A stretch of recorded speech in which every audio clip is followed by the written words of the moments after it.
ক্ষমতার মালিক, সার্বভৌম ক্ষমতার মালিককে মালিকুল মুলক কে আল্লাহ সুবহানাহু ওয়া তাআলা। আর সূরা আল ইমরানে কি বলতেছেন, আমি যাকে ইচ্ছা তাকে ক্ষমতা দিব, যাকে ইচ্ছা তার কাছ থেকে ক্ষমতা কেড়ে নিব। আমরা কি 24 সালে জানতাম শেখ হাসিনা এইভাবে পালায় যাবে? সত্য কথা কি আমরা কেউ জানতাম? গত 15 বছর জামাত বিএনপি সবাই মিলে আন্দোলন করছি, একটা বালির ট্রাক পর্যন্ত সরাতে পারি।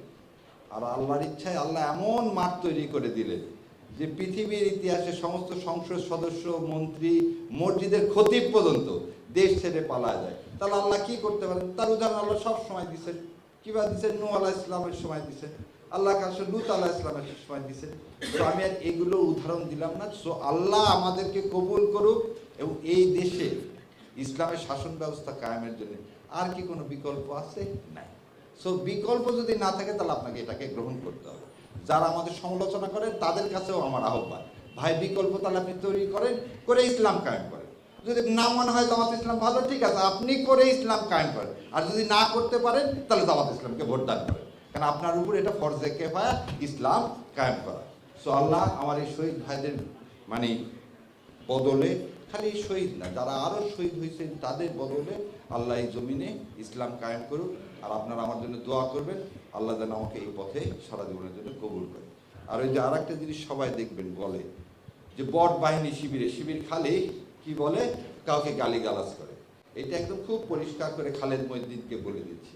দেখেন, আমাকে পুরস্কার ঘোষণা করছে, আমাকে মেরে ফেলে দেওয়া হলে 30 লাখ টাকা দেওয়া হবে। এটা কিন্তু খালেদ মহিউদ্দিনরা বলেন না। আমার কিছুর জন্য, আমার জীবনের জন্য মূল্য ঘোষণা করা হয়েছে। তাই আমি বলছি আমার মূল্য তো আল্লাহ নির্ধারণ করে দিচ্ছে, তোমাদের তো দরকার নেই, এবং টাকা লাগলে আসো আমি দিয়ে দিচ্ছি। সো এই জিনিসটাই যে বট বাহিনী, এগুলো আমাদের জন্য এটা থাকবে। যারা ইসলামকে এখন সবসময় মনে রাখতে হবে, যে অ্যাঙ্গেলে কথা বলুক, সবার একটা সমস্যা আছে। আমি এক টক শোতে বলছিলাম, ইসলামের নাম শুনলে আপনাদের মধ্যে চুলকায়, আর উনি খুব খেপে গিয়েছিলেন যে চুলকায় শব্দটা ওইভাবে বলা উচিত হয়নি। ইসলাম সম্পর্কে একটা অ্যালার্জি আছে। কেন অ্যালার্জি আছে? ইসলাম হলে তো দুর্নীতি করতে পারবেন না। প্রথম জিনিসটা কি? ইসলাম হলে আপনি তো দুর্নীতি করতে পারবেন না। ইসলাম হলে অন্যের হক নষ্ট করতে পারবেন না। ইসলাম হলে 72 থেকে 75 সালে বাংলাদেশের কোনো সম্ভ্রান্ত পরিবারের মেয়েরা স্কুল কলেজে যেতে পারেনি।